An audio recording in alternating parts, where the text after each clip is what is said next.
Hey, this is Dave DeCamp from antiwar.com. This is anti-war news for Friday, August 25th, 2023.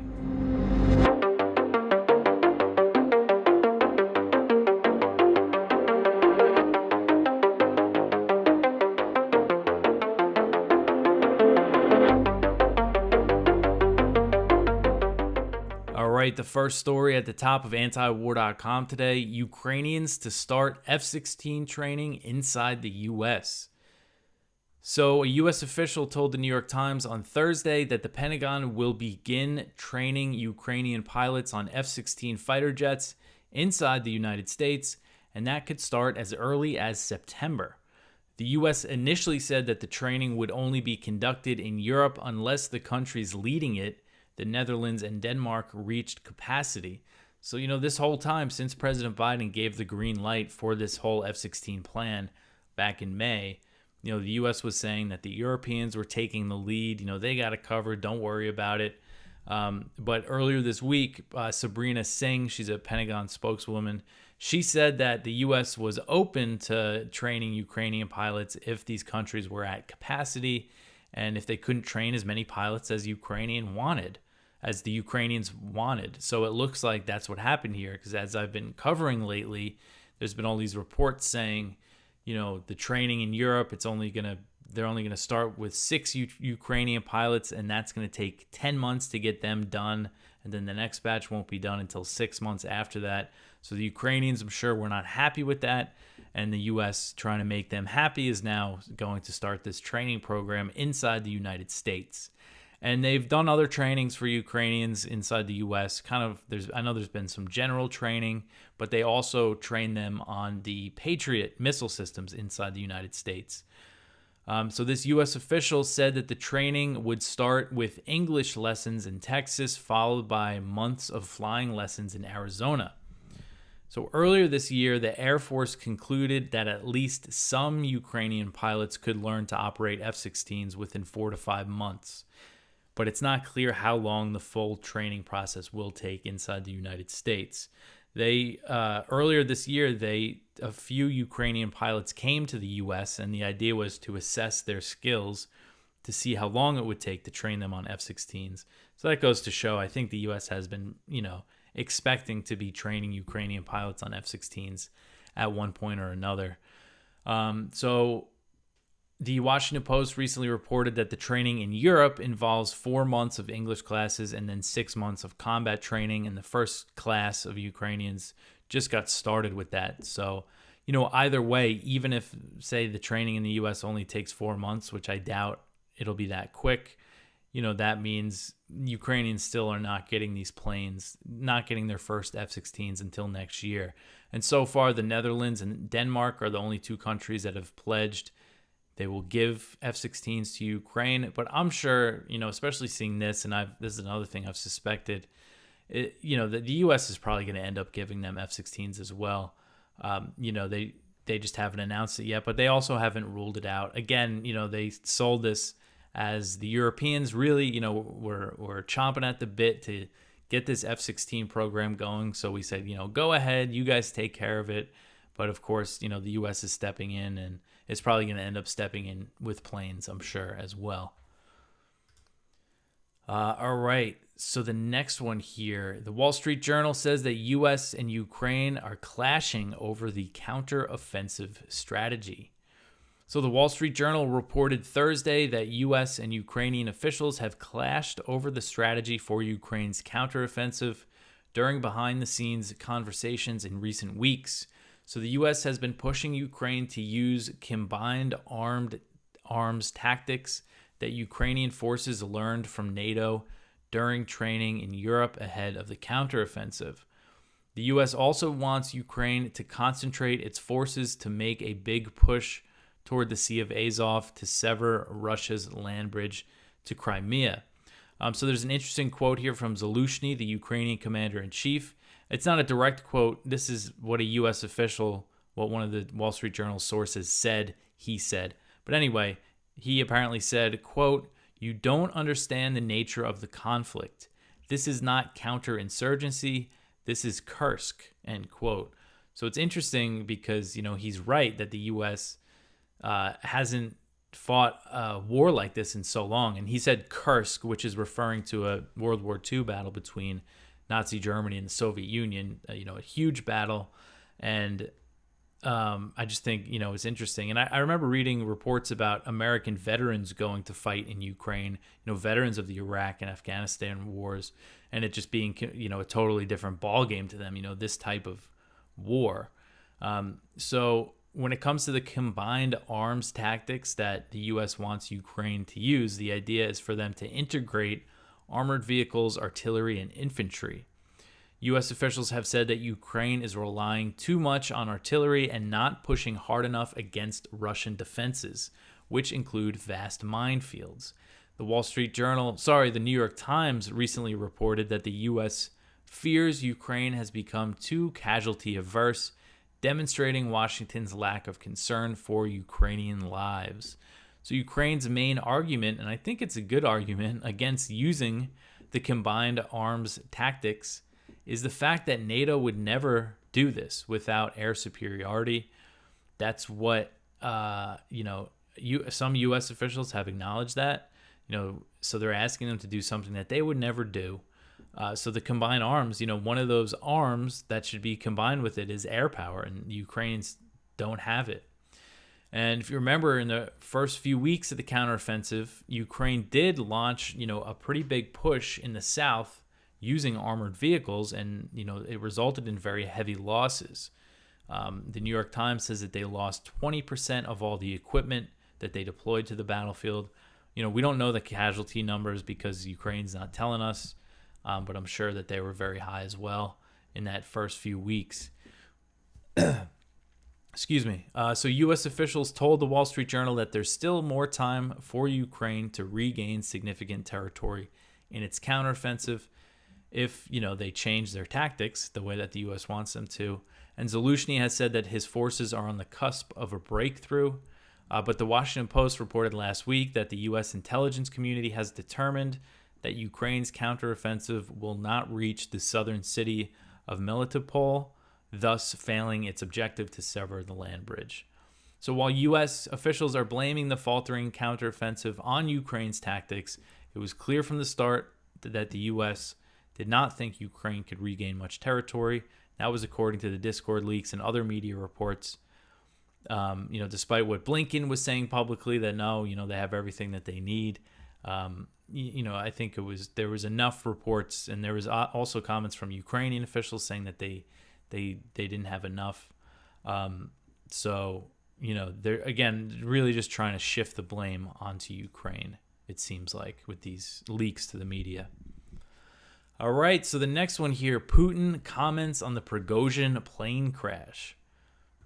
So Russian President Vladimir Putin on Thursday called Wagner chief Yevgeny Prigozhin a man of complicated destiny, a day after a plane believed to be carrying the mercenary leader crashed in Russia's Tver Oblast, killing everyone on board. So Putin offered his condolences for the people that died in the crash, and he said, quote, "I have known Prigozhin for a long time, since the 1990s.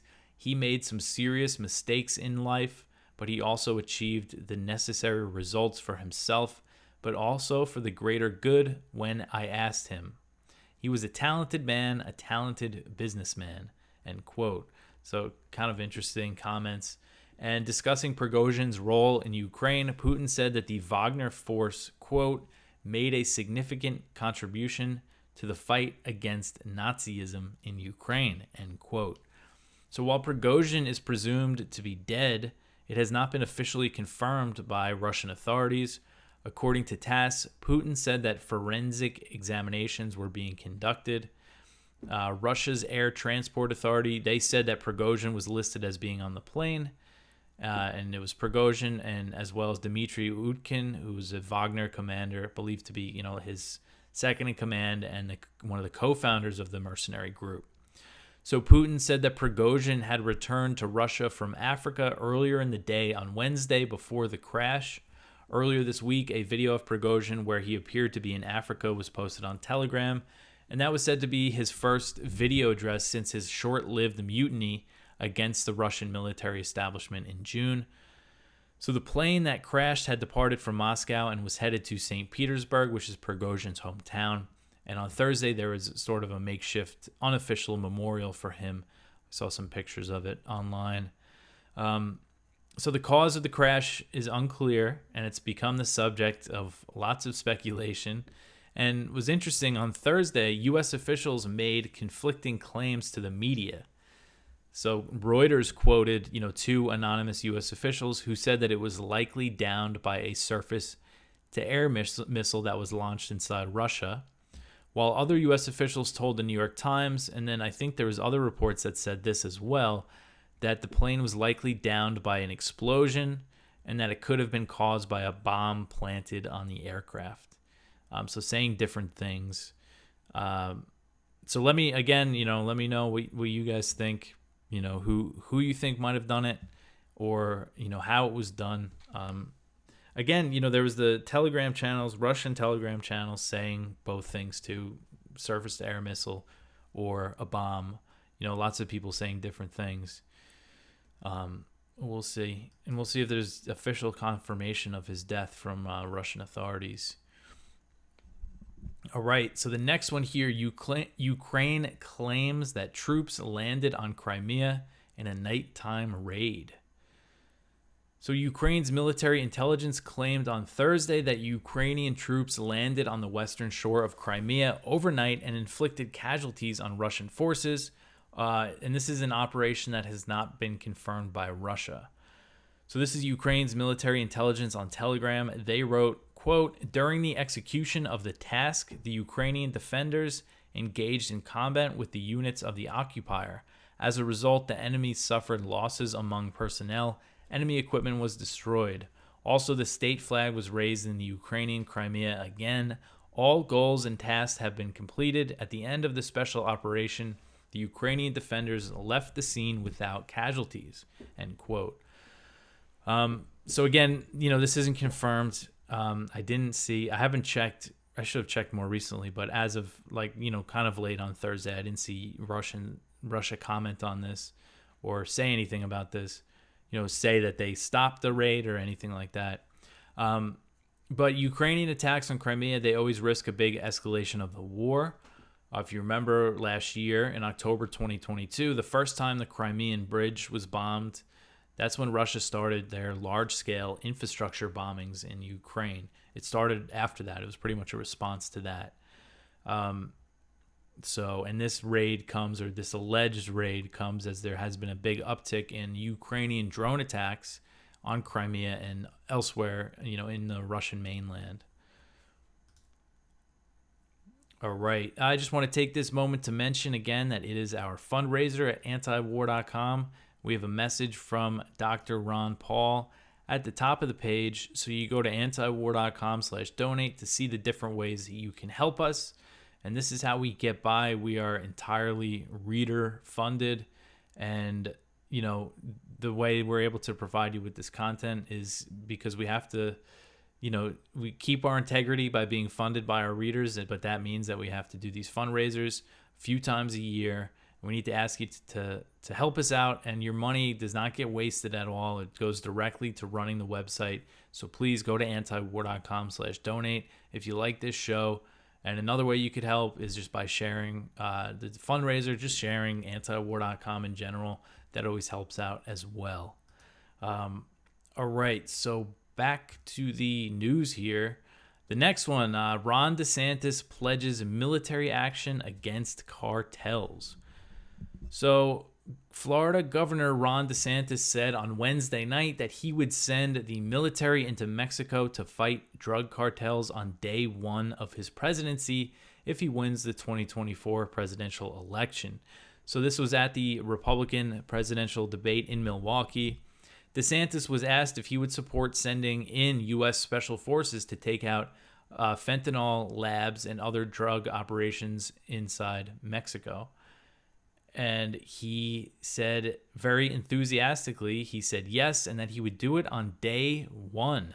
He said, quote, "We have to reestablish the rule of law, and we have to defend our people. The President of the United States has got to use all available powers as Commander-in-Chief to protect our country, end quote. He also claimed that cartels are killing tens of thousands of our fellow citizens, and he's referring to, drug overdoses there. And he said that he would treat them as a foreign terrorist organization. So taking military action across the border would dramatically expand the decades-old failed war on drugs, but this idea is becoming the idea of invading or bombing Mexico in response to the large number of overdoses in the United States is becoming increasingly popular among Republicans. Other 2024 hopefuls have called for military action against cartels, including the frontrunner, former President Trump. They want to bomb away, this problem. And earlier this year, Senators Lindsey Graham and John Kennedy introduced a bill to designate Mexican cartels as foreign terrorist organizations, and that bill has a total of 6 co-sponsors.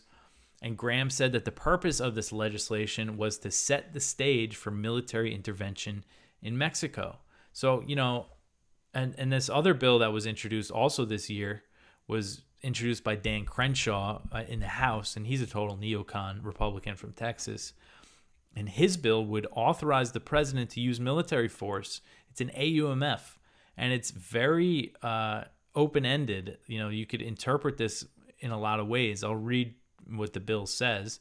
It would give the president the authorization to use force against, quote, those responsible for trafficking fentanyl or a fentanyl-related substance into the United States or carrying out other related activities that cause regional destabilization in the Western Hemisphere, end quote. So that could be used for all sorts of things. And a lot of times, they blame China for the fentanyl. So, who knows how far that AUMF could go. So that was introduced. I doubt that it's going to come up for a vote this year. But again, it's just becoming increasingly more popular, this idea. Crenshaw's bill has 21 co-sponsors. And what's unfortunate is that a lot of the Republicans that are calling for this, that are co-sponsoring this type of legislation, not Crenshaw and Graham, obviously, they're total warmongers, but a lot of the other ones are, some of the more, America First type Republicans who think we should not be involved in Ukraine. They support this. So it's just not good. And to see DeSantis, if you look at the polls, he's, basically number 2 to Trump. He's pretty far away from Trump. But just to see someone who is a serious contender in this election saying on day 1 of his presidency, he's going to invade Mexico, basically, I think is very concerning, and it would just be such a disaster and turn the border, if you live near the border, there's going to be a real hot war going on that, just not a good idea, in my opinion. All right, the next one here, GOP bloodbath on Ukraine leaves room for agreement on China. So this article is from Kelly Vlahos over at Responsible Statecraft, and it's about the debate. And really what she points out here is that there was some argument on Ukraine, and it was mainly this guy, Vivek, if I said his name right, Ramaswamy. He said that he would, stop support for Ukraine, scale down Ukraine aid. And DeSantis said he would do it if the Europeans didn't pull their weight. That was basically his condition. There's different things. Ramaswamy said that he wanted to direct resources now going to Ukraine to fight the real threat, which he said is China. So anyway, the point Kelly makes in this article is that while there's all this bickering about Ukraine and other issues, they were all aligned on China, being the real threat. And that is something, you have Vivek and again, a lot of Republicans who oppose supporting Ukraine, oppose the proxy war against Russia, do it so on the grounds that they want us to be, preparing for this war with China over Taiwan, which is unfortunate. So I just thought it's just a good article on it if you want to go check it out. But I just want to read the last paragraph that she has here because I like the way Kelly worded it. She said, for all the talk about a divided GOP on foreign policy, it should be clear that when it comes to China, These 8 candidates are more in agreement about where the country should be training its firepower than not. Pinning them each down on what exactly they are proposing and how far they will go to meet the threat would be an interesting next exercise, sans the bloodletting. So, and also I saw Chris Christie, a few weeks ago, he said in an interview, the reason why we have to support Ukraine is because we have to fight China over Taiwan. He's trying to say, they try to say that keeping the war going in Ukraine is going to deter China from invading Taiwan or whatever. But he said with Taiwan, we're going to send, American men and women over there to fight. So it's just another example of how with Ukraine, it's a proxy war against Russia. With Taiwan, they're talking about taking China, head on, which, could quickly turn into nuclear war. And that's the attitude within the Republican Party. It's more hysterical than the Democrats. The Democrats are really bad on China now too.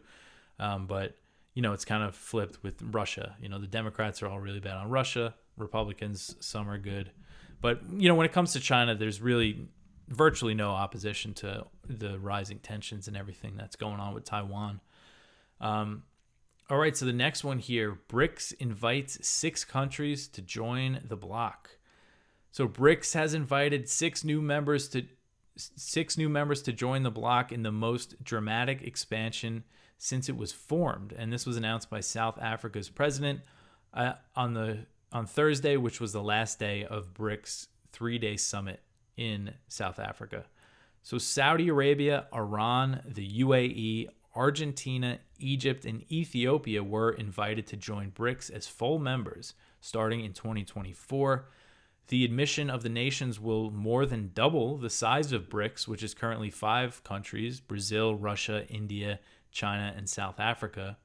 The 5 BRICS nations account for over 40% of the world's population, and the bloc is viewed as a counterweight to the U.S.-led global economic order.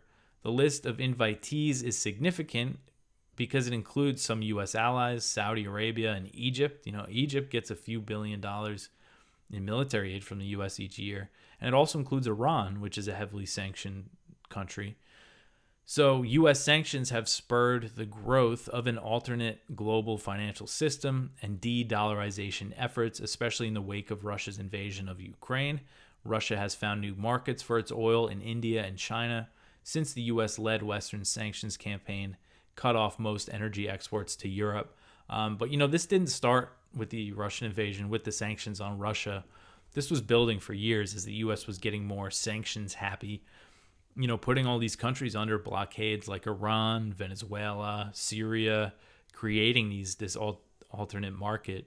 And, as China's facing sanctions from the U.S., obviously not as bad as those other countries because our economies are so intertwined still.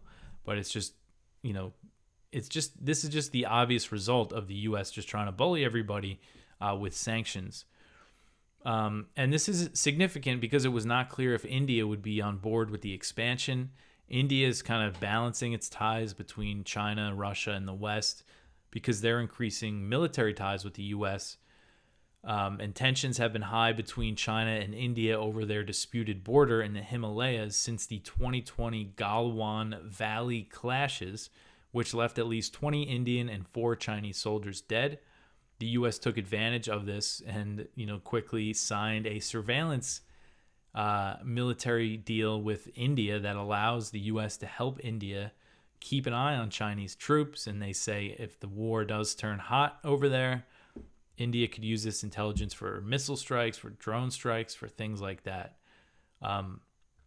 And because of this intelligence sharing, apparently, according to a report from U.S. News, it allowed the U.S. to provide India with intelligence during a skirmish in 2022. And the Chinese and Indian troops deployed in this area are unarmed. Well, they have like sticks and stuff, which is what they fight with, but they don't have guns.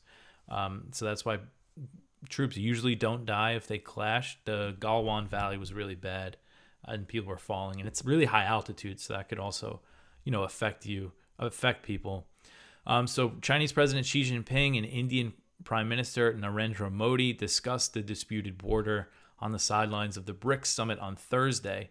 So India said that Modi expressed his concerns to Xi, and that the two leaders agreed to basically continue talking to try to de-escalate. There's been a lot of rounds of talks between the two nations' militaries since those battles in 2020, but they haven't really reached any breakthroughs. So they deployed a lot of much more military assets to the region after that clash, and they haven't pulled them back. But they're still talking, and they keep saying that they're going to keep talking, which is good because they both are nuclear-armed nations, so we don't want them going to war. And, of course, the U.S. would probably be involved in some way. But the BRICS stuff is, this is really big. I kind of went on a tangent in this article because I always like to mention the India-China border dispute because I think a lot of people don't realize how the U.S. is. Because, imagine that. Imagine the U.S. started, invading, sending special ops raids into Mexico, and then China started helping the cartels with, satellite intelligence and things like that. Just put the shoe on the other foot. I think it's extremely provocative what the U.S. is doing in this scenario. The border clash, people are killed, and then the U.S. steps in and helps India out. But anyway, that's it for the news for today. Please go check out our Viewpoints. We have one from Rebecca Gordon. Does an old Henry A. Kissinger require rehabilitation? And that is an interesting question. It's amazing that he's 100 years old and he just traveled to China. One from Judge Knapp. Torture comes home to roost. One from Alexander Rubinstein at the Gray Zone. Neocon Front launches desperate ad blitz as support for Ukraine war craters. And one from Paul Pillar. New tanker war and U.S. military escalation in the Persian Gulf. That's at Responsible Statecraft. And our spotlight is from Doug Bandow. Ukraine's vain search for wonder weapons, and that's over at the American Conservative. But that is everything. Again, please help us with our fundraiser, antiwar.com/donate. Hope everybody has a good weekend. I will be back after the weekend with some more news for you. Thanks for listening.